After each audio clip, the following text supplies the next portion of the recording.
Okay. Hello, everyone. My name is Lindsay Montanari, and I lead the academic program for Gurobi optimization. Thanks so much for joining us for today's webinar about the AC optimal power flow problem. This presentation is going to be recorded and shared to all registrants within the next week or so. Please feel free to ask questions using the Q&A feature of Zoom throughout the presentation. We're going to try to get through all of them by the end of the presentation, but we've also built in some extra time at the end of the session to accommodate more complex questions with Dan. We've got two members of our technical team, Yuri and Rodrigo, who will be available throughout the webinar to answer questions that come up in the Q&A module. So today we've got Professor Daniel Bienstock from Columbia University joining us for a second part of this series, where we're going to be diving deeper into the state of the art in the ACOPF problem and reviewing the newly released PowerFlow OptiMod Python optimization use case. Dan Bienstock is the Liu Family Professor of Operations Research at Columbia, with a joint appointment in applied mathematics and electrical engineering. He's also been an Informs Fellow since 2013. Dan's main research concerns high-performance algorithms for large-scale optimization, with a special focus on hard problems arising in engineering. A specific area of interest for him concerns operations of power grids. Dan was on sabbatical last year, and we were very lucky to have him working with us at Gurobi during that sabbatical year. So welcome to Dan. Over to you for the webinar. Well, thank you, Lindsay. It's a pleasure to be here again. This is part two. I assume that some of you attended the first webinar, but probably some of you did not. In either case, I recommend that you watch the first part. The two webinars will overlap. It's unavoidable. Otherwise, this one might be incomprehensible. So you will see, if you attended the first one, you will see some similar material.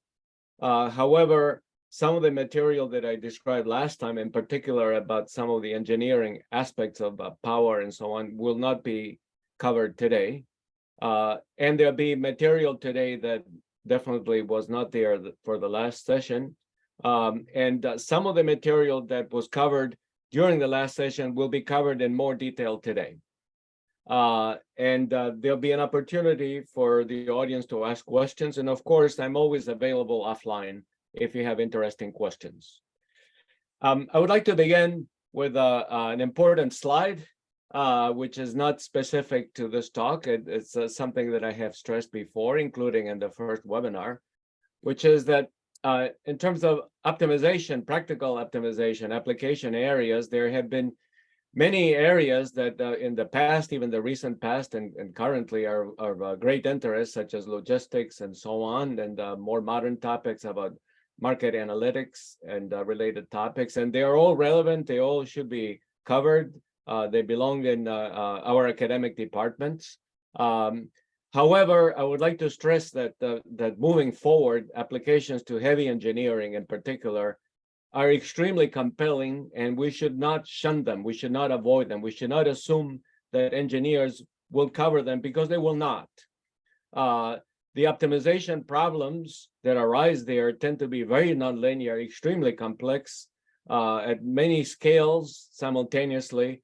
The constraints are capturing very hard and inflexible rules that come from nature effectively. They tend to be very large, demanding performance requirements. One has to get good solutions fast. This is the nature of the applications.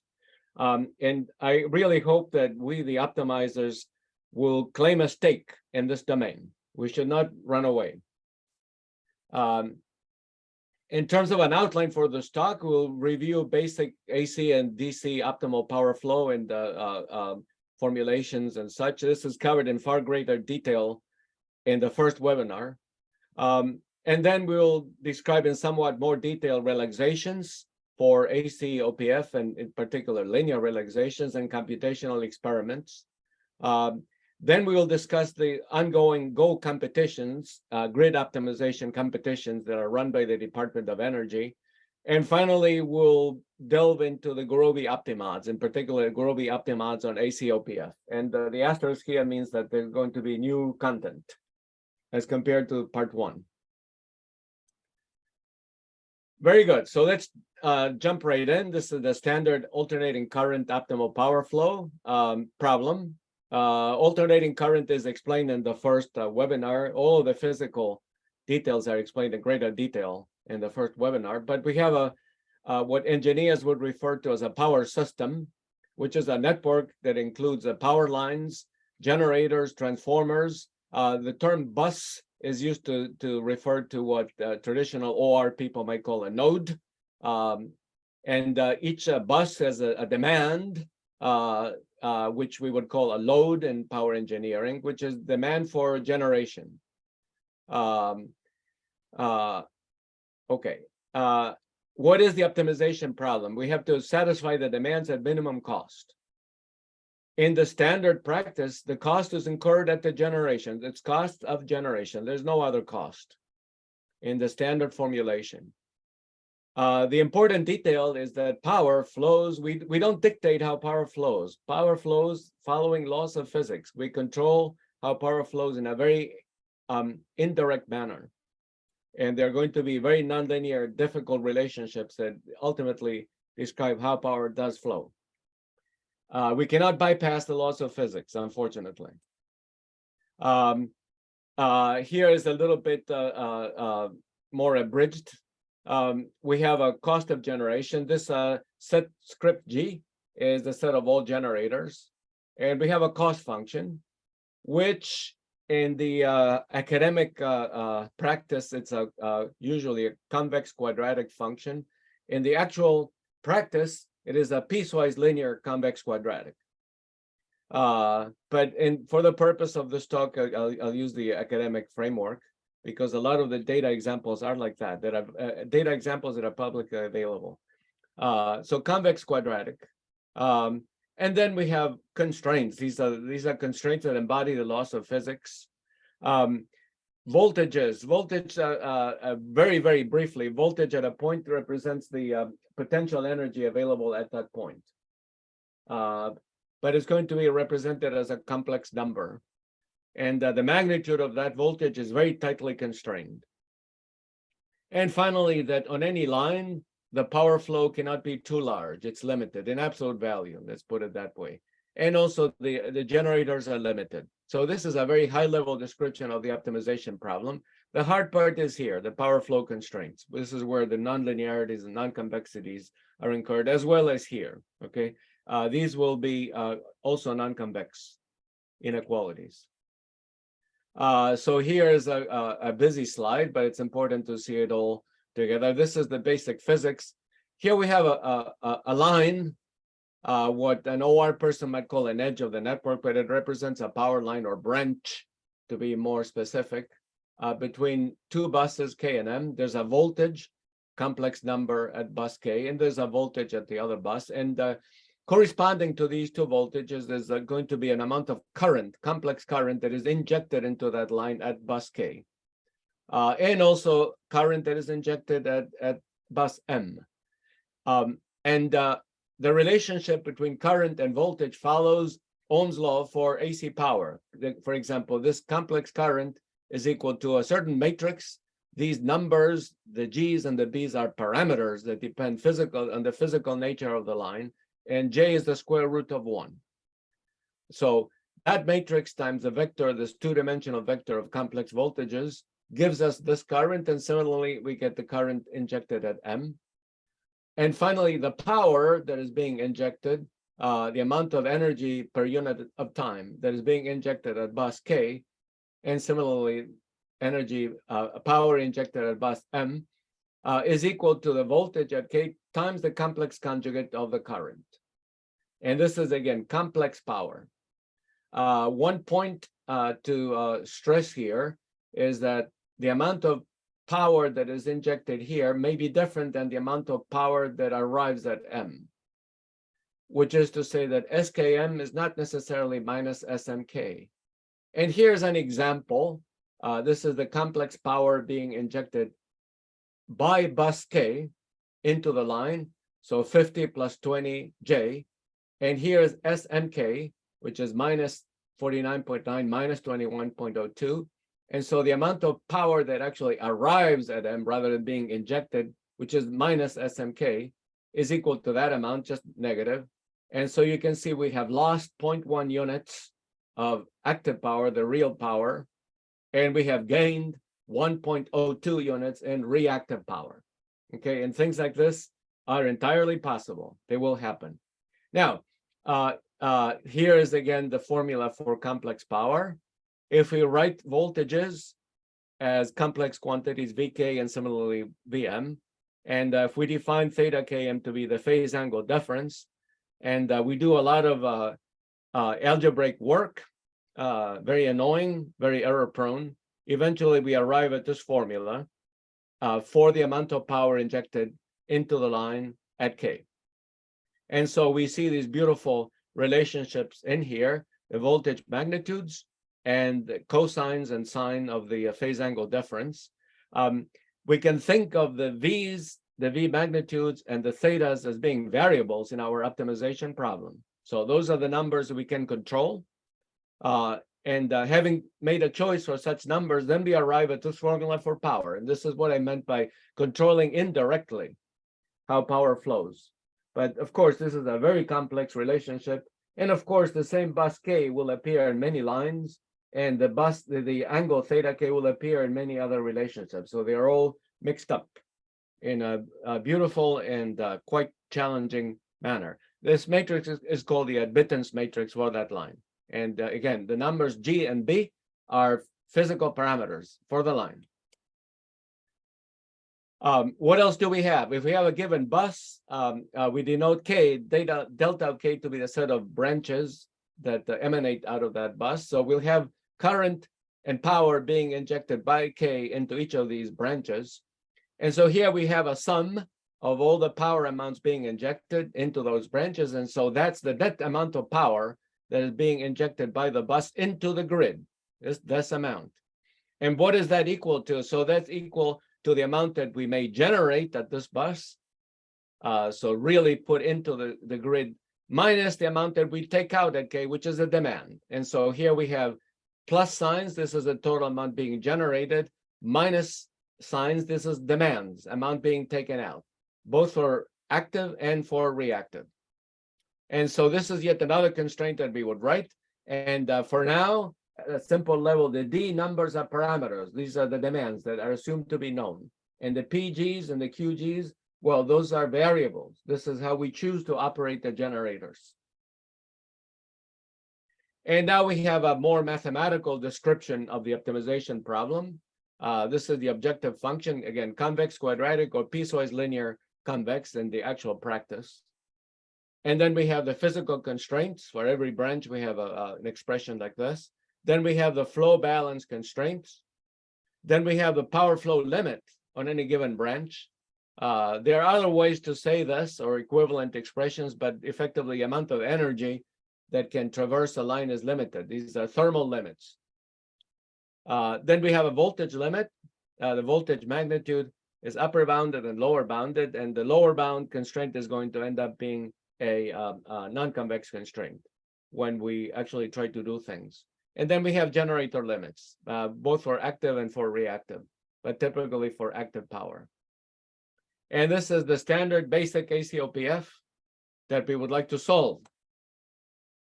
Now, there's an equivalent way to rewrite this. The formulation that we had before had the sines and the cosines. This expression embodies the physics. Voltages times complex conjugate of the currents, and the currents are equal to this matrix vector relationship. And Y was the admittance matrix with physical parameters. Now, if you write voltages using Cartesian coordinates as opposed to polar coordinates, you can see that if we plug in this expression for Vk and a similar expression for Vm in here, we will have an expression for the complex power that has a bilinear terms involving the different E's and F, Ek, Em, Fk, and Fm. And if we do that, what we will get is that for the real part of power, we get this nice expression. It's beautiful looking. And for the imaginary or reactive part, we have that expression. And so if we do this, let's go back. we will have a formulation for ACOPF that has bilinear constraints everywhere, and a quadratic, convex, quadratic, or convex piecewise linear objective, but bilinear constraints. And so it'll be what we call a QCQP, a quadratically constrained quadratic optimization problem, which can be addressed with, for example, Gurobi or other solvers. It's there today. The capability is there today. However, it has to be said that the formulation with sines and cosines is widely viewed as being more effective. At least today, I would say it is more effective. We are working very hard on this formulation, the bilinear formulation, to try to make it competitive. And we are making some inroads there. I have something to say about that. Now, the problem is typically simplified. We could say approximated, although the quality of the approximation is not clear. First of all, we assume that all the voltages have unit magnitude. Why? Well, to begin with, the industry, which is a very mature industry, it has been around for over 100 years. It is older than the field of optimization, really. It is older than operations research. So one of the smart things that they have is that they have a scaling system in the natural units for voltage and power and admittances and current. The quantities are of very widely differing magnitudes. That's a bad thing to do. You would like to have a scaling system that renders every quantity to have a reasonably similar amounts. And they've done this. And it is called the per unit system. And under the per unit system, the voltage magnitudes are all very close to 1. In fact, they're constrained. The constraint that I stated before, namely this one here, is always going to be such that the minimum and the maximum are very close to 1. And in the DC approximation, they are equal to 1. So it is not an unreasonable thing to do. So that's gone and that's gone. Moreover, in AC power flows, the different buses, the generators in particular, are ideally very highly synchronized, as it is said. And so in steady state, the phase angle differences should be very, very, very small. And so, that's a goal of the practice. It is important that it should be like that. And so the cosine can be approximated by 1 and the sine by the difference. And then we ignore the imaginary component. Okay, and so what we get is this is the DC approximation. It is other than the objective, it is a linear program. The objective, of course, could be this convex quadratic. But other than that, it is a linear program. Okay, the red quantities here are the variables, the bus phase angles and the generator amounts. Okay, this variable can be eliminated because after all, it is equal to that. So we can just plug it in right there. But it's nice to see it explicitly stated. So it's an LP, possibly a big LP, but easily solved by Gurobi and most other LP solvers. Now let's go back to ACOPF as a quadratically constrained quadratic program. This is the slide that we saw before. We express voltages using Cartesian coordinates. We plug it in. We get the bilinear expressions. Part of what we will be doing is comparing the two formulations, in particular in terms of relaxations. So let's jump right in. How do we solve a convex relaxation of ACOPF? Remember, we have the bilinear expression for power that I put before as constraints. How do we handle that? They are bilinear, they are not convex. How do we handle that? So the tools that we'll discuss will be the so-called McCormick relaxation. There's something else called spatial branching, outer approximation of convex quadratics, and cuts. And all of these things are implemented by Gurobi and many other solvers as well. Skip, Barron, they all have this. But we have to understand what the limitations are of these tools. We also would like to understand how well do they work on big ACOPF problems.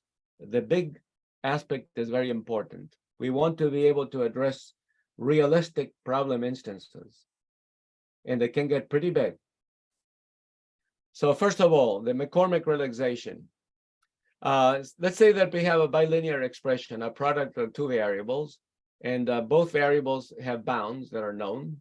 This is always going to be the case for ACOPF. Every quantity, every physical quantity that we have is bounded. Every one of them. Okay. Now, the convex hull of all points, W, X and Y, where W represents the product of X and Y, is given by these expressions. This is due to McCormick. And so what we can do is that if we have a formulation that has X times Y, then we simply replace in the formulation every occurrence of X times Y with this new variable W, and we write the four inequalities. This will work very well with the next slide that describes spatial branching. But this is how we linearize. Okay, this is a relaxation. This is a relaxation of a formulation that has this. We're going to do this for every bilinear expression. Okay, there could be many. If we have 10,000 buses and you have, let's say, 20,000 lines, then you may end up with 40,000 variables W. This picture is from Wikipedia, as I indicated last time. I have no idea what the picture represents. It has a multiple, I don't know, I have questions, I don't know, but the colors are pretty. What is spatial branching? It is adaptation of classical branch and bound. And so any solver that has already been developed so as to handle branch and bound in the integer programming setup will have the right tool set to implement this. So let's say that we have a variable X, and that is presented with these two bounds. And we solve a relaxation of our problem, and X comes out to be 0.65. Then we branch. And in one branch, we force X to be more than 0.65, but keeping the old upper bound. And in the other branch, we make X be at most 0.65 and with the old lower bound. Now, if we just do this, then the solution that we have will not be cut off in either branch. However, what we can do is we can tighten the McCormicks in both branches, and now the two branches will be very different, will be very different. And so now we will cut off that point. So this is spatial branching, okay, widely implemented. What else? Outer envelope of convex quadratic. So let me postpone the discussion as to why do we need to do this. But let's say that we have a convex quadratic, and here's the feasible region. An outer approximation cut will be a cut that is tangent to the quadratic at some point. And so if we have a family of such cuts, we get an approximation, a relaxation of the feasible region. And of course, it is a relaxation. So again, why do we need that? Let me postpone that. Now, what are the potential pitfalls? Well, in ACOPF, we find that we may need many such cuts to accurately approximate the quadratic. There are many such convex quadratics. For example, the upper limit on the flow of a line. For the voltage magnitude constraint in the bilinear formulation, that's also convex quadratic, and that definitely needs to be outer approximated. That needs to be represented as a convex quadratic. And so we would do that there.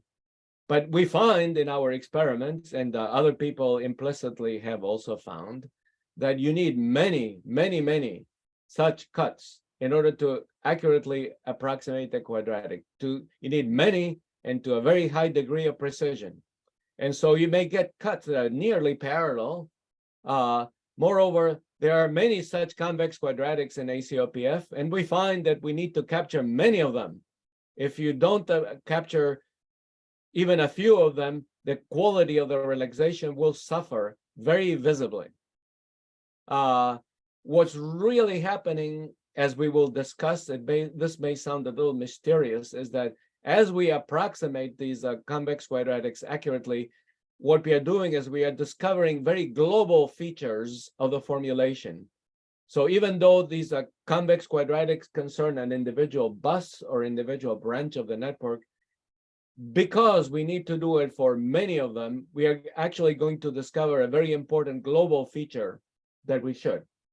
And so between all of these, what happens is that we'll have a linearly constrained problem that is very difficult to solve, okay, even for Gurobi. Now, why need it? Okay, why do we need it? Why does Gurobi do this? Well, because of spatial branching. Okay, we anticipate that as we branch, we are going to build a very large spatial branching tree. The nodes have to be handled very quickly.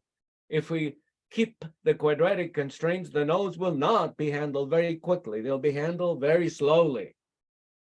And so, of course, we need to do this. But there's going to be a cost. There's going to be an impact. We just cannot bypass this. Okay, how does it work on ACOPF? Okay, let me explain again. There's a library, so-called MatPower library. It's linked to in the OptiMods. It's a library it's very good that it was developed by Ray Zimmerman at Cornell and colleagues. Very useful. It really has supported research for many years. I use the library. I use the code that they make freely available. Very, very highly useful. It should win an award someday. Very important. Okay. There are a number of cases. None of these cases are totally real life cases. The utilities, the ISOs, and so on do not want to share any real life data. They never have, and they never will. But some of these, especially the larger ones, are realistic. One nice thing is that the numbers that you see indicate the number of buses, so you get a sense as to the size. This is some part of Central Europe. This is some part of Texas. And these three are very old and small and those are not so realistic. In any case, this is the value that Gurobi provides for the root relaxation of the QCQP. And after 30 seconds, it is here, okay? Notice this guy stayed at 0. On the other hand, to find solutions, this being where the QCQP formulation totally fails today. We're using Nitro. It's an interior point solver, very, very, very highly capable. I use it for some of my other work. I can't say enough good things about Nitro. Nitro has computed a solution of that value in that amount of time. And yeah, this is 0.24 seconds, and this is 3.01 seconds. And this is, go back. This is Gurobi after 300 seconds. Gurobi got 6.4, whatever. This is twice as much. This is after 3 seconds. It turns out that these values actually are near optimal, if not optimal. Okay. So why is the lower bound so bad? Why is the lower bound so bad? Well, the main culprit here, after the fact, is the fact that we are taking these convex quadratics and the outer approximating them. It renders, and so how does Gurobi, so this is Gurobi doing that, the outer approximation automatically. Gurobi knows that it'll need to branch a lot, does not want to build at the root a very heavy relaxation with many cuts, because that'll have to be carried around. And so in the degree chosen to the quality of the approximation for the outer approximation for the convex quadratics, Gurobi is being cautious, but then the quality of the relaxation suffers. In addition, the formulation itself is very, very weak. The QCQP formulation, as it is, even if solved exactly, is very weak. And we need to understand why. Okay, so here's a critical observation. Again, I'm writing complex power as we did, and here's the active power in terms of the different quantities. Now, let's say we introduce additional variables, one representing the square of the voltage magnitude, and C and S represent these quantities, the V's and the thetas being all being variables. Okay, so this is a very highly nonlinear quantity. Couldn't be more nonlinear. And so in terms of these variables, we have this this expression. So P is linear in those variables. In fact, if you take the sum of C square plus S square, because cosine square plus sine square is equal to 1, you have that C square plus S square is actually equal, not less, equal to V times BK2 times VM2, which can be relaxed into this rotated cone constraint, which is called the Jabber inequality because it was discovered by Jabber something like 18 years ago. Okay, so we can do all of this and add that inequality, and so now instead of having this complicated relationship that captures the nonlinearities, okay, which is exact. This here is an exact formulation for ACOPF. Instead of doing that, we use the Jabber inequality, which is this, okay? And now we have a convex relaxation. Notice that all the sines and cosines, all the complicated stuff is gone. This is linear, and we have this QCQP. Then this is a convex quadratic. Often in the practice, most of these constraints will be slack, except or even during emergency operations. Okay, the line limits should not be approached even. So this, let's ignore that. So we have these rotated cone constraints. How does that work? Okay, and so now we can see already a major improvement. Okay, this is those cases and some bigger ones. The relaxation value has drastically improved. This one was 0 for Gurobi even after 300 seconds. And now the relaxation can be solved much quicker. And you can see how close it is to the true value that Nitro found, okay? In this one, there's some room for improvement. Let's skip this red one. Now we can see that as the problem becomes bigger, this says 13,000 buses, the Gurobi cannot solve the SOCP, and it's not just Gurobi, all the solvers have trouble, okay? And it takes a while. It takes a while, and the value is totally wrong, okay? We have observed with some solvers that they terminate prematurely, not Gurobi, some other solvers, they terminate prematurely. They say that they terminated prematurely, yet they claim optimality, but they are very suboptimal. We'll have more to say in the paper and so on and so forth. Now, what is this one? In this one, we ran Gurobi on the Jabber formulation, but with the non-convex constraints added, so that we have a valid formulation at that point that has been strengthened by having the Jabber inequalities. And two things happen. First of all, the time at the root grows enormously, far more than we want, and the value of the root relaxation is far weaker than the actual relaxation. What happened there? Well, it's again this feature that Gurobi is outer approximation the convex quadratics in a cautious way, so that in principle we solve the root relaxation quickly. Well, how did that go? And then as we go through the tree, that we don't have very heavy nodes, okay? But we can see that the quality of the relaxation is terrible. It's weak. And we'll have to do something. So there are two tasks that we have here. One is, can we come up with good relaxations, better perhaps than this? Moreover, linear inequalities, please, so that we don't have this issue. Okay, so let's review some of the lessons we have learned. I will not answer all of these questions yet fully. So we can see that large second order cone relaxation for ACOPF are difficult for our solvers. Why? Well, we get to that in a minute. It's related to the first bullet point. We observe that many of these constraints are tight at the optimum, many, like pretty much all of them. They have to be, they're needed. Outer approximations for the convex constraints, if we want them to be accurately, will require many linear inequalities. They are almost parallel. And if we don't, then the relaxation will be very weak. So this is the challenge for spatial branch and bound. Either we start from a weak relaxation at the root, or we have a very difficult relaxation that is carried around in the spatial branching tree. And it's also a challenge for heuristics. Gurobi has an NLP heuristic that is run at the root for QCQP. But of course, that heuristic assumes that we have a good relaxation, a tight relaxation. And so this combination is a challenge. And so I'm making a case for developing for ACOPF effective, compact, as small as possible, linear relaxations, linearly constrained. Linear is going to carry the day. So again, this is the Jabber relaxation. This is the problem, okay? We need these guys. We need many of them. If we outer approximate this convex constraint, well, we need many linear inequalities. And if we don't, well, the relaxation will be very weak. We need to understand why that particular feature arises, and I'll get there in a minute. But this is the technical challenge.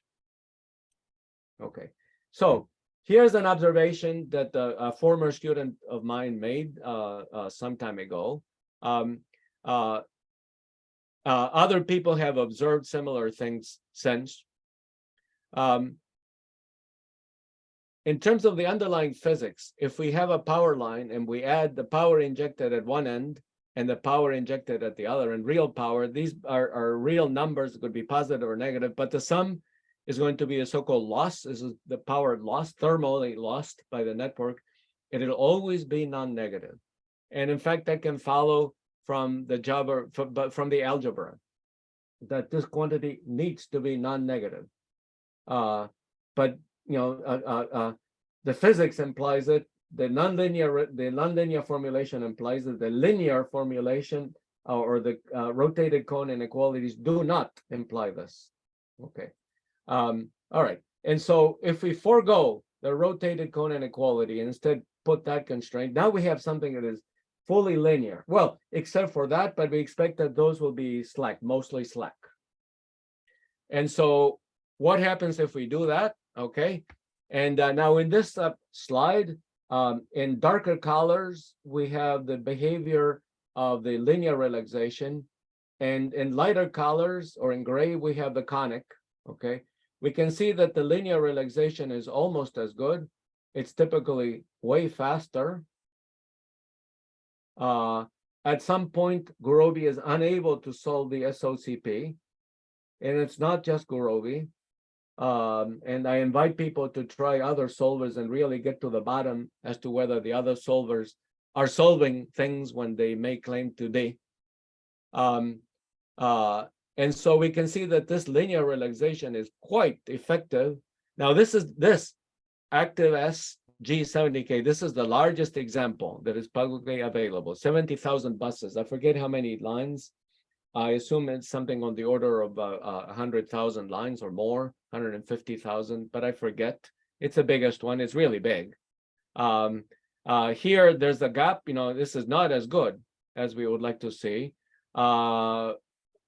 We have been unsuccessful in getting any solver to solve the SOCP relaxation at any time. I assume that if I give the SOCP relaxation to the people who wrote the solvers, they will be able to get them to converge, but we have not. Okay. Now, why? So now let's try to get to the bottom as to why these loss inequalities are important.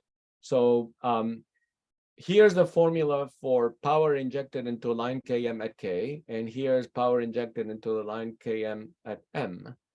And they have these expressions. If we add them, we get, if we do the algebra, we'll get that it's greater than or equal than the minimum of these two things. And the physics is such that these numbers are positive times that quantity. In fact, typically we'll have equality throughout for the typical power line.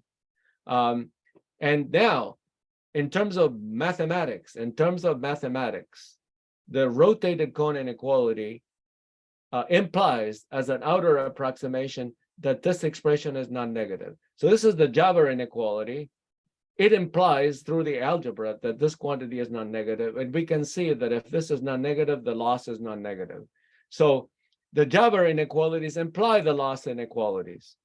But of course, we saw that the loss inequalities, this quantity being non-negative, already improves the relaxation significantly while making it easier to solve. And so we might as well just say this in terms of these new variables. This is a linear inequality.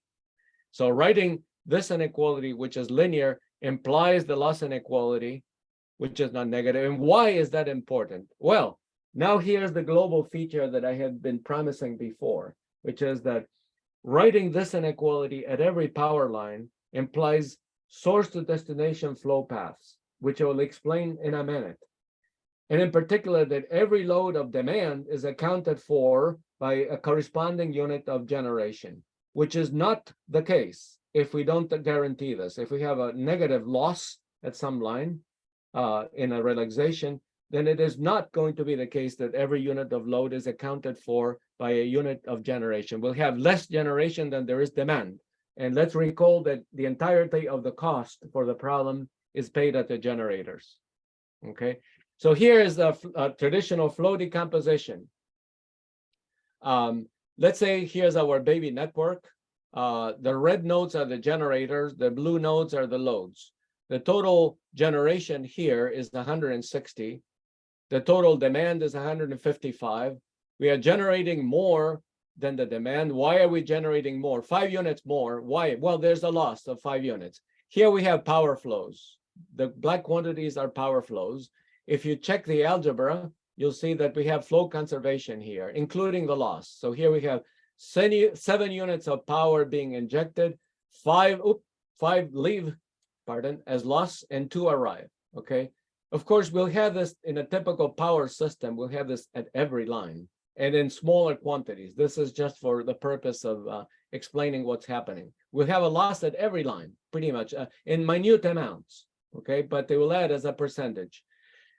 What I mean by flow decomposition is that if I have flow conservation, I can decompose the flows as a sum of paths. For example, here I have this green path with 5 units that starts at this generator and ends at that load. I have this path with 40 orange units that starts at that generator and leaves at that bus, and so on. This is a partial flow decomposition. The blue path here is the one that accounts for the loss. And what we will have is that for every branch, the flow on that branch will be the sum, exactly equal to the sum of all the paths that use that branch. And so because of this feature, every unit of demand is accounted for by some corresponding unit of generation. And so as soon as you have flow decomposition, you have for certain that the total amount of generation is at least equal to the total amount of demand, and also the losses, okay? Each unit of load and loss is accounted for by a corresponding unit of generation. If we did not have flow conservation, then effectively you'll have sources of energy that are not the generators, and of course for which we don't pay, and that's how the formulation becomes weaker. And so the long and short of this is that if we have all of these Java inequalities, even though they refer to one line at a time, and they are tightening the formulation one line at a time, imposing all of them, or imposing all of the loss inequalities, which is what we do, ends up guaranteeing this global feature that every unit of load and loss is accounted for by a corresponding unit of generation. Without that, we'll have a weak relaxation. And this is why they are important. Okay. What else? Now, this is something that came out from the literature. There was a paper by Anya Castillo and Dick O'Neill and other collaborators we cited, and a paper by Carlton Coffrin and Pascal and Hassan and others. This one was the first, where they note that you can model the current magnitude on every line, or I should say the square of the current magnitude. And this is yet another way to look at the loss. R here is the resistance of the line, which is going to be in a real world example is going to be positive, not 0 and not negative. Okay, and so the sum of the two amounts, this is what we call the loss, is equal to the square of the current magnitude, which is going to be a non-negative and positive amount times a positive amount. So of course it has to be positive. Okay. In terms of our new variables, this is what the loss is equal to. And so you can model the current magnitude squared by using this formula. Okay. Additionally, this comes from Ohm's law and such. The magnitude of, this is the magnitude of complex power injected into the line at K. is equal to the magnitude of the square voltage times the magnitude of the current square. That's just because the complex power is equal to Vk times I star Km. Okay, so that follows trivially from there. It's not really more physics. Okay, and so combining this equation with that one, okay, you get a quadratic equation, this square plus that square equal to that times that, which we relax, and we have yet another rotated cone inequality, but we don't want to use it. That, again, jumping from the frying pan into the fire, we don't want to keep adding rotated cone inequalities that are going to require a lot of work to handle, even though they are convex. So what can we do? So here are details for, let's see if I skipped a slide. Okay. For a LP-based cutting plane algorithm for ACOPF, for a relaxation of ACOPF. This was developed by my student Matthias, and who's still working on it. The main idea is to employ cut management. Okay, we're going to have cuts, but we want to manage them to avoid this situation where we create an LP that is too hard to solve because we have too many parallel cuts or just plain too many cuts. And so we start with a basic formulation that has everything, and it's linear. It is linear. And so we iterate. We solve this linearly constrained problem. It's almost NLP, right? Except again, this thing here in the publicly available data set, this is a convex quadratic, although it really should be a piecewise linear convex. We solve it, then we separate outer envelope cuts for the Jabber constraints within some tolerance. We separate outer envelope cuts for the I2 constraints that I had before. What else? Then we deploy cut management. We get rid of old enough cuts if they are slack enough, and we reject new cuts that we discovered here if they are too parallel to existing cuts. In a little bit more detail, we say that in terms of our significant amount of experimentation, okay, we use fairly tight, very strict criteria. We say that two cuts are parallel if the cosine of the angle is too close to 1. Okay, this is very close to 1. And in terms of the other details, after solving a linearly constrained relaxation, we take the 55%. This is not just the capricious. We experimented, and we'll use that rule for all the cases of the Jabber inequality, Jabber envelope cuts. We add them if they're not parallel to anything. Well, each Jabber envelope cuts refers to one line, so we compare to the Jabber envelope cuts for that line, and likewise with the I2 envelope cuts, okay, but with different percentages, and we discard old enough cuts if they are slack. This is how we define slackness. And how does that work? So now this is the cutting plane, and these are those examples. These are the bigger ones. Again, in black, we have the performance of our LP-based cutting plane algorithm. In gray, we have the how Gurobi handled the SOC. Okay, we can see that at some point the Gurobi and most other solvers cannot solve the SOCP. Again, I stress that some solvers claim that they do, but when you look at the details, they didn't. The one that I'm highlighting here is this one. This is the biggest one. This is the biggest example that there's around. Our LP gets within 1% of what should be the optimum in 205 seconds. This is the optimum as computed by Nitro. It took 450 seconds. This is on an M2 machine, Apple M2 machine. Why do I have an asterisk? This is Nitro. We looked at the solution that Nitro produced, and it's violating some of the constraints by a non-trivial amount. Okay, even though Nitro said it was okay, it actually wasn't. We have to get at the bottom of that. For the rest, Nitro was okay. We think the value is probably correct. It may be slightly super optimal, but we think it's probably correct. So modulo this asterisk here, we are getting within 1%. Okay, of the optimum. All right, now, all of that I said so far concerned convex relaxations. But of course, in terms of the practice, we want to get good solutions. okay? Proving tight bounds is, yes, it is important. We think it is important, but the industry wants to get good solutions. During the past few years, the Department of Energy has been running a competition on this. If you are a participant in the competition, you submit code. They run your code for you. You don't run it. Often they run it on data that you have never seen before. Some of the data eventually is revealed and some is not. That includes real-world examples. The industry wants to get good solutions fast enough because that's how the industry works. They need to get good solutions fast enough. Right now, we are running the third challenge, as they call it. We will talk today on what we did on the second competition. The we as myself with Richard Walls. So I should say it's Richard Walls doing most of the work and I give talks. We were number 2. The winner was Hassan from Lano. What is important about the competition, in addition to being a lot of fun, because it is a competition, there are many important industry features that go beyond the standard ACOPF. And in particular, there's one that I will highlight. Okay, so, okay, here's one feature. This is not necessarily the one that I wanted to highlight. Again, this is the model for the physics. We have this admittance matrix and so on. Current, complex power. This is the compact way of stating it.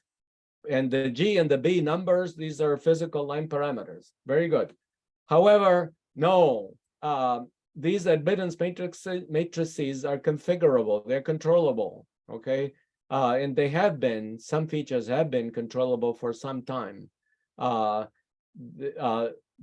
impedance, think of impedance very, very loosely. Impedance as being an inverse of this matrix. Impedance is really what is present in the physical reality. Well, those things can be controlled. Sometimes we use a matrix like this to model a transformer. Transformer either scales voltage magnitudes or shifts a phase angle. There's a feature called line charging. If you have a power line, there's always a significant but small amount of current that trickles into the line from ground. And these are all controllables, okay? One way to say this, which is fairly accurate, is that, again, here's the expression for power. These numbers are all controllable. They are inversely proportional, for example, to a function like this, okay? And I want to highlight that it looks like this. It's not unimodal. It's not this or that. It's a function. There are discrete controls. There are set points that control these parameters. They're coordinated.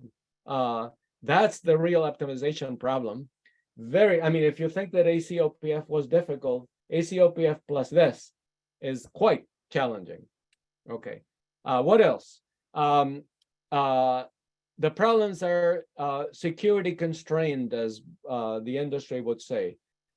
We solve a problem that corresponds to operation under a base case, a normal case, but the solution that was computed has to survive each of a number of contingencies. And in each contingency, you lose a generator or a branch, you're gone.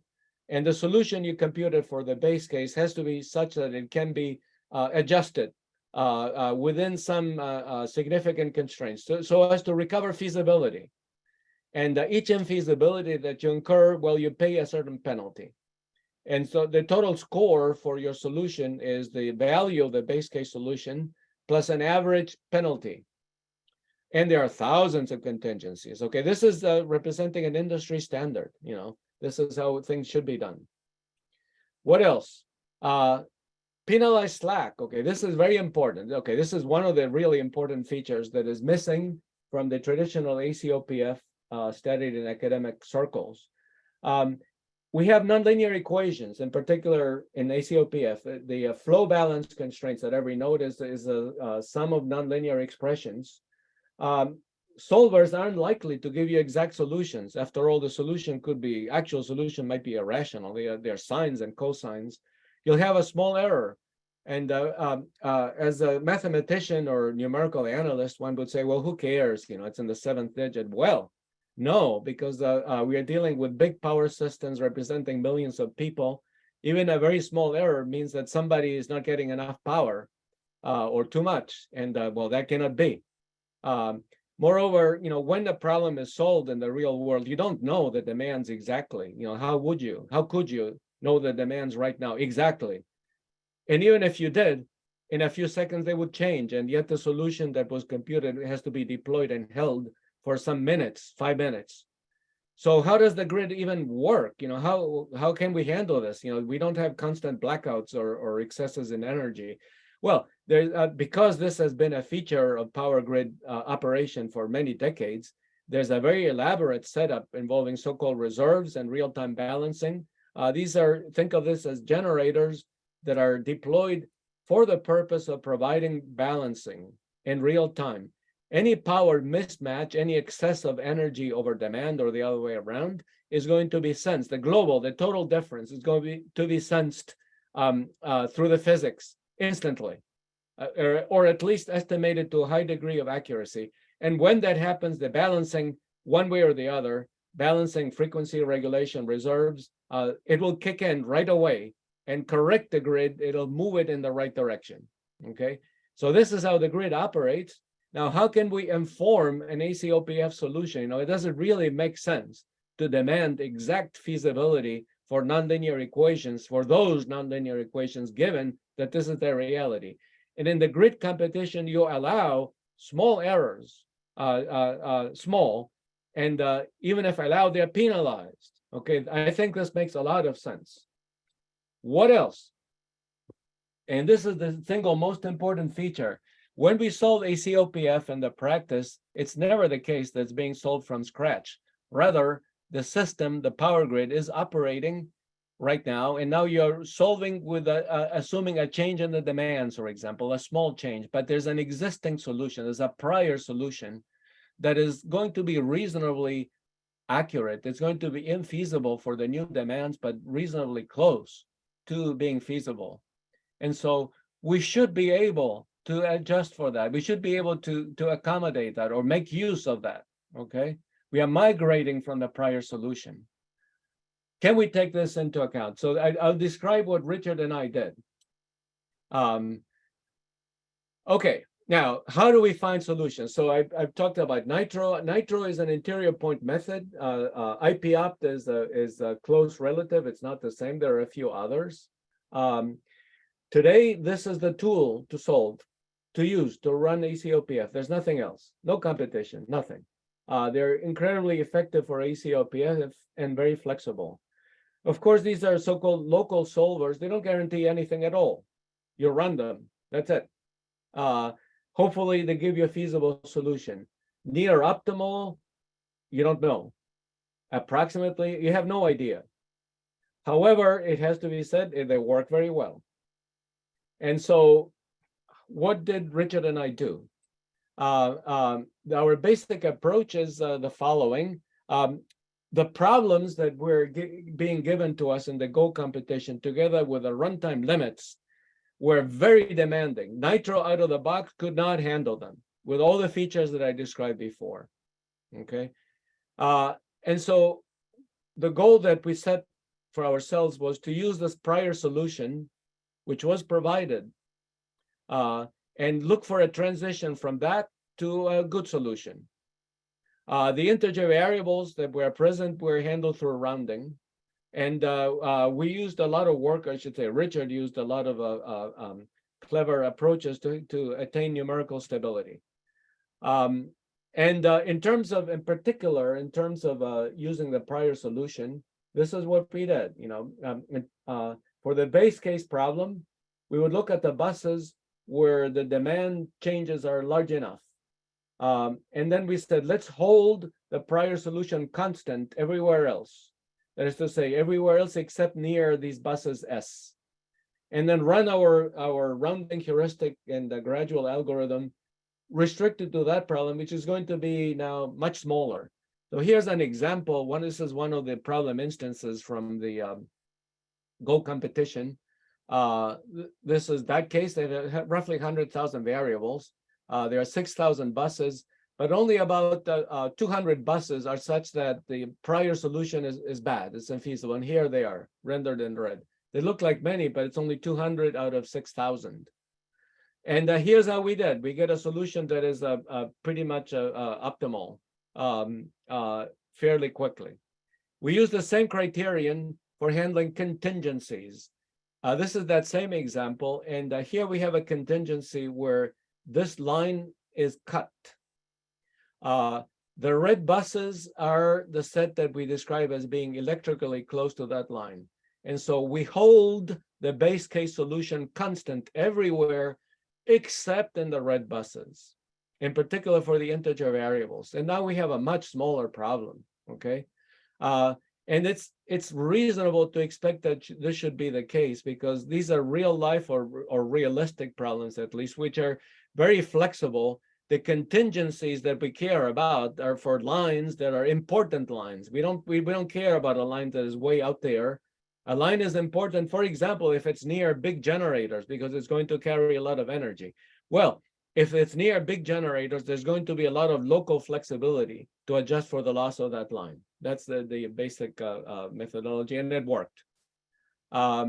Moving forward, this is, I believe, the last slide before the software part of the talk. We would like to develop heuristics that are LP-based for ACOPF, not the interior point methods, which we like a lot, but we like LP even more. And ACOPF and energy markets. Energy markets are the computations that happen one day ahead to schedule generator operations in the next day. They're done using the linear formulation, the DC approximation with integer variables. The industries and the Department of Energy would like to move to more accurate representation of the physics using AC.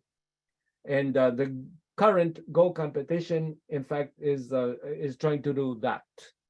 Okay, so the current competition is a multi-time period, security-constrained, mixed integer, nonlinear formulation, and it should come to an end very shortly.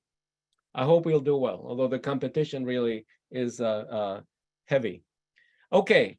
I would like to say a little now about the Gurobi OptiMods. That's what's coming next. And it was published last week. I'll have a little bit more to say about that. I encourage you to experiment with it. So let me quit PowerPoint and let's run the software demonstration. Okay, and let me bring the browser here. We'll see it. So first of all, you can get Gurobi OptiMods in two ways, really. First of all, you can get it from the GitHub. Here's the GitHub. If you guys like to work with GitHub, you can just download the software from there and look at it. You'll see my bad code. Anything good is because the Gurobi guys cleaned it up. Okay, and here we go. There's documentation, there's a ton of code. This is not just ACOPF, by the way. We'll see in a minute. Here's more information for the Gurobi OptiMods itself. Let me go there now. It has many applications worth looking at. Okay. My internet today is a little bit lazy. Here we go. Bipartite matching, minimum cost flow, mean variance portfolio, and this is us. Okay, and let's go there. And now we have a complete description of what is in there. And we'll run some examples in a minute. MatPower is this package that I just described. It's heavily used, not just by academics, in industry as well. I encourage you to look at it. The software that comes with MatPower is MATLAB based. It's all free. And you get all of these examples that I was running before. And the documentation is excellent. So let's see if we can run a little bit of the OptiMods right now. Let me get out of there. It's Python based. You can also install. You don't have to use the GitHub. The documentation describes a way to install the OptiMods directly. And that's what I did. That's the most accessible way. So let me begin running examples. Okay. So I'm importing, first of all, importing some functions. Let's put that there. Okay. We are downloading the data sets. Okay, we are done. And let's see if we can run. First, I'm going to load this little, by the way, the documentation shows you where it is that everything will be installed, including the data sets, but you don't have to go there, okay? Let me load up this smallest example that there is. Okay, now it's in there. Case 9 is a dictionary. It's a Python dictionary. So for example, if I say case 9 of bus of 2, we get the data for bus 2, okay? And so on. There are branches. I believe it's branch. Let's use branch 3. This is a small example. Here we go. And there's the generators. And I think this actually has 3 generators. So let me look at generator 2. This is Python numbering from 0. Okay, this is the generator, and so on. This corresponds to the Mat Power Mat Power terminology. Let's run ACOPF on this example, which Gurobi will be able to solve. It's a small one. Okay, so now we are running it, and this looks like branch bound. It's done. Okay, and that's the correct optimum within tolerance. It used 19 positive semi-definite cuts. I did not have time to talk about cuts today. The effectiveness of the standard QC, QP cuts begins to wane significantly once you move to the bigger problems. And result is also what we just obtained. Result is a dictionary. So for example, you can look at one bus at a time, which that would be the important bus. Bus, and let's say bus, I don't know, 4, numbered from 0, okay? So that we have the bus type, but the important part is this is the voltage in the solution, and this is the angle in the solution. Okay, let's do something a little bit more daring. We can try to plot the solution, okay? So let's do this. This requires Plotly. Plotly. It's a standard package for plotting. So here I'm going to load coordinates. In order to plot something, you need to have coordinates for the buses. And for bus 9, for case 9 here, we are using fake coordinates. Case 9. How did I error. What did I call it? Case 9, not case. Okay. Case 9. You see, Python is telling me it should be case 9. Okay, here we go. Okay, now we can show it. Let me move the browser somewhere where we can see it. It's going to open a window in the browser. Okay, so it's going to plot the solution. There we go, okay? And it's going to have information about the different generators and buses and so on, okay? This is configurable. And with that color scheme, this line of text here refers to the fact that we are solving something that's a little more general than ACOPF, where we allow lines to be switched off. Okay, and in this case, none were. In the practice for operation of power systems, usually you only need to switch off very few of the lines, if any, and the improvement may be limited. Okay, what else? Now let's look at a more significant example. This is a fairly realistic model of the New York State system, and I'm going to solve the DC OPF problem, which is linear. The ACOPF problem is not going to be accessible. This case has about 1,814 buses. Case New York, same error. Here we go, case New York. Here we go. Okay, now we are running it. Okay, done. Okay, so we solved case New York. This is an LP. Gurobi solved the DCOPF very well. Now let's get coordinates. We have coordinates for this, okay? And this should work correctly as typed here. Okay, and computed the figure. And there we go. There's case New York. You can zoom into this. Here we go. You can zoom into this using this, for example. This is the New York City area. And here we go. There's information for every bus, how for generators and loads and so on. It's a complicated system. Let's go back, double click. Double click.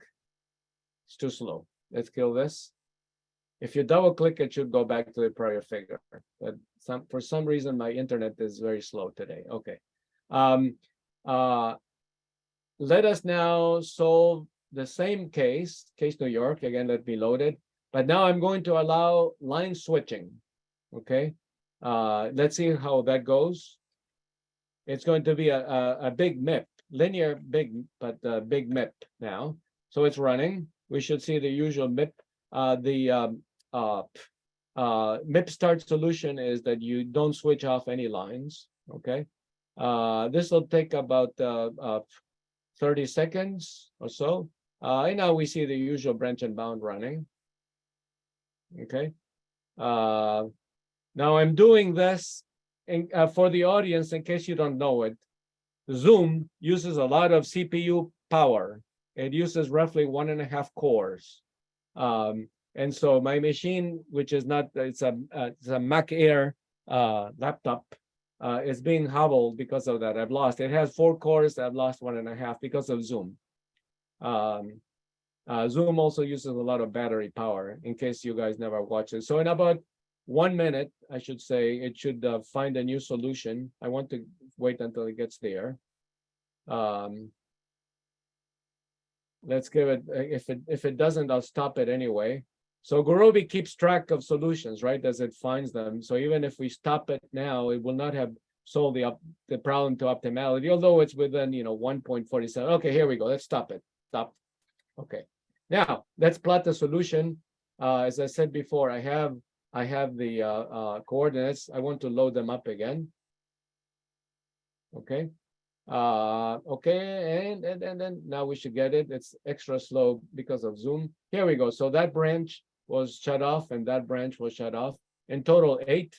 There are 6 more that are somewhere in here that we cannot see. It's just going to be too slow. Maybe 1 there as well. And so that is working pretty nicely.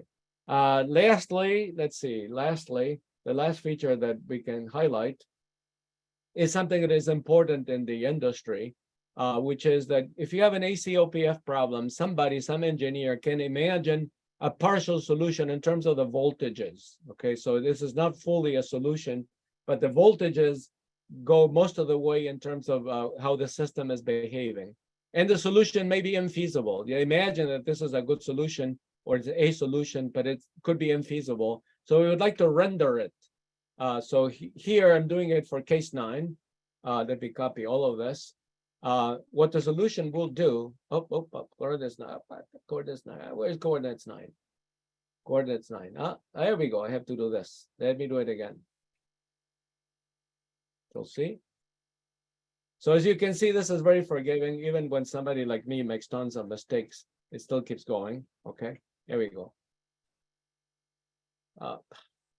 Oh boy, let's do it again from scratch.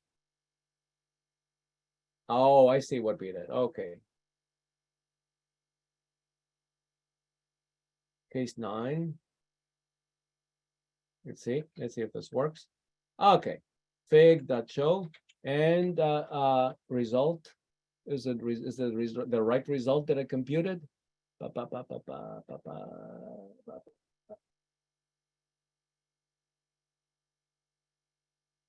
Violations 9. Here we go. Go back. So Gurobi, and then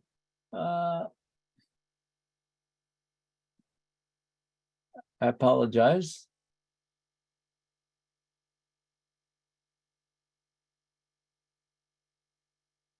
Okay. Let's see what happens if I do this. If not, I'll rerun it. I plotted the wrong one. Let me run through the example again.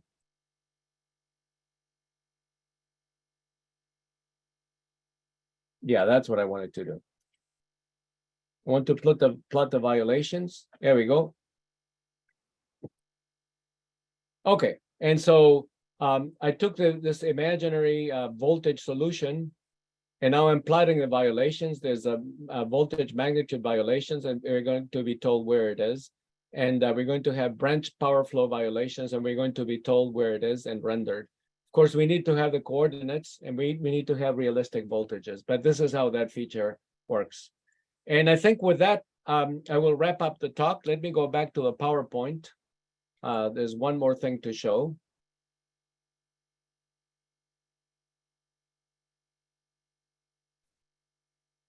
Okay. Which is this, perhaps Lindsay wanted to say something about this. Yeah. Thank you so much, Dan. That was a wonderful session, and thanks to all those who attended. We're going to dive into just about 15 more minutes of Q&A, but before we do that, and before we finish up, I just wanted to let attendees know, especially those from the academic community, that there are many free resources, including some of the tools that you've seen today available to academic users. Gurobi itself is always free for academics and recent graduates. And we've also got a great community available where you can connect with one another directly, ask questions, and interface with our Gurobi experts. So with that, I want to hand it back to Dan for just about 14 minutes of questions. We're going to end at 12:30 Eastern time.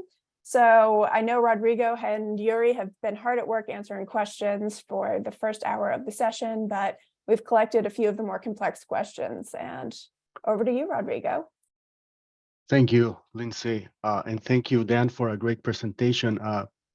I appreciate the audience for the questions and being here today with us. So let's warm up with this question, Dan. Yep. Do we consider in the formulation the limits of reactive power in generation buses? And if we do, how do they affect the approach? Yeah, they are there. I skipped some of the constraints. Yeah, they are definitely there. The Met Power cases have them, and the Go competition cases also have them. They are very important, right? Yeah, reactive power, we don't have time today. Reactive power is something that the community needs to understand. It's usually very poorly explained. It's never defined. What is it? Power is power, right? That's basically it's energy per unit time. Active power is that. What is reactive power? It's not explained. We don't have time to do it today. It's very important for grid stability that reactive power be handled appropriately. Reactive power losses are high. Again, it's not real. It's not actually energy. It's something else. The word power is probably inappropriate there. But they have to be handled, and yes, they are there. But not in DC, right? This is one of the faults of DC, right? Perfect. Thank you, and thank you, Mr. Torres, for that question. The next question here from Mr. Kim is about the SOCP formulation. He referred to a paper that perhaps you have seen by Koshuk, strong SOP relaxations. Yeah. And the question here is why sometimes SOCP formulations do not converge, even though the problem is convex or the formulation is convex. Yeah, the solvers, I mean, these are nonlinear problems, right? Nonlinear, I know in theory it's convex, yeah, but the assumption that convex means nice is wrong. Okay, linear is nice. Convex can still be very hard. It's nonlinear. All kinds of numerical things can go bad. And so on. In our case, in ACOPF, these convex constraints are such that many of them want to be tight, are going to be tight at the optimum. So even the interior point methods are going to struggle. Okay, they have to be handled, and numerically, it's just it's hard. So the assumption again, the academic community likes to assume that convex means nice. Wrong. Linear is nice. Thanks. Next question here is from Mr. Bernal, and the question is about quadratic terms and how their effect on matrices can lead to numerical instabilities. Why numerical instabilities? Well, it's nonlinear, right? Nonlinear, quadratic nonlinear. I mean, one way to think about it is that there are two ways that things can happen. One subtle way is that if you were somehow endowed with the ability to actually solve these problems exactly, you would have many irrational values. And of course, you will not have irrational values. You'll have rational values with only a few digits of correctness, and the rest is error. And so we have an algorithm that wants to assume that the things are being done exactly. The underlying mathematics is such that you want to assume that, and yet it is not being exact. And so you have a contradiction in terms, as it were. And of course, it's going to collapse. You're going to have matrices that are becoming nearly singular, and yet you would like to effectively invert them and so on. Okay. So that's basically what's happening there. Just a lot of numerics are become very difficult because you need a lot of precision to carry out the computations correctly. And that is in contrast with what happens in a linear problem, in LP in particular. Thanks. Our next question I have here is on the how critical it is for the solution of the process to tighten the bounds on voltages before running the problem. Oh, if you knew the voltages, magnitudes, remember voltage magnitudes and voltage angles, okay? Right. If you knew the voltage magnitudes to a very high degree of precision, it really would help quite a bit, okay? But not all the way. You still have to deal with the voltage angles that are very important. But yes, it would help, and no, you don't know them in advance. Okay, they can move. Right. They can move. Thanks. One more question here. How does Gurobi internally handle the nonlinearity aspect of the constraints? So Gurobi handles QCQPs, right? You could have constraints that are convex, quadratic, or just bilinear. Well, as I described in the talk, I invite the person who asked the question to review the talk, but it's an important question. The bilinear expressions are approximated using these McCormick systems, which relax them, and the convex quadratics are outer approximated and spatial branch and bound. Okay, if you have if you don't want to run spatial branch and bound and you want to stop at the root, as it were, then you can just solve. You can use the interior point method to solve the relaxation where you did perform the McCormick approximations, but you leave the convex quadratics as they are. Of course, Gurobi may fail. This is the previous question. This is going to be a second order cone program. Gurobi may, and other solvers may fail to solve the SOCP, and they do fail for the reasons that the previous question asked. Thank you. How are we on time, Lindsay? Do we have time for a couple of more questions? We should have time for 2 more questions. Yeah. Okay, so this one, although it doesn't pertain to the talk today, I mean, I think it will be of interest. Have you explored, or do you have any comment on how artificial intelligence applies to this problem? There's some cases, I mean, there's some attempts to use it with the ACOPF. Can you comment on this? You could try to use deep learning to predict a solution. So far, I have not seen actual successful outcomes from this. But you could try if there's enough, and there should be enough data. It's a good question whether deep learning can capture the behavior of all these thousands of nonlinearities that are actually in the model to begin with.